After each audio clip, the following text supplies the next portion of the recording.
বুদ্ধির আলো, শাস্ত্র মানে না, মানে মানুষের ভালো।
মেলা বলতে যা বোঝায় বহু দিন পরে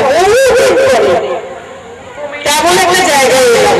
আজকের এই মেলাটা সত্যি করে একটা মানে যেরকম আমরা গল্পে পড়ে এসেছি, যেরকম আমার মন থেকে চেয়ে আসে, সেই মেলার মতো মনে হলো।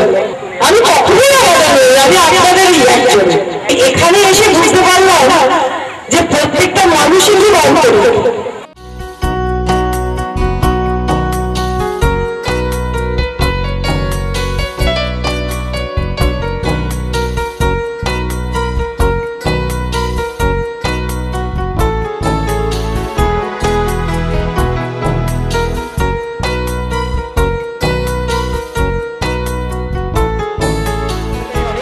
কাজ হয় তো, অনেক ভালো কাজও হয়, অনেক মন্দ কাজও হয়।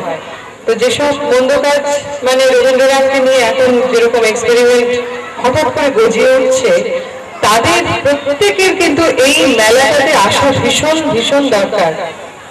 আমার এত ভালো লেগেছে। সবসময় ল্যাঙ্গুয়েজ, ভাষা দিয়ে সবকিছু প্রকাশ করা যায় না। আমার অসাধারণ লেগেছে। আমি এই মাপতে চেষ্টা করছি যে রবীন্দ্রনাথকে এইরকম ভাবে ধরা, আমি এইরকম কোনো রবীন্দ্র মেলায় কোনোদিন যাইনি।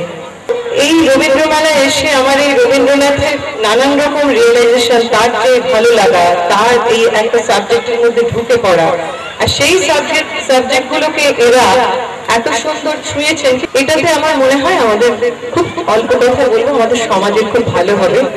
একটা সমাজের ভালোর জন্য এই মেলা। আমার যারা পরিচিত, আমি তাদেরকে বলবো এই মেলাটায় কালকে আসবার জন্য। আমার খুব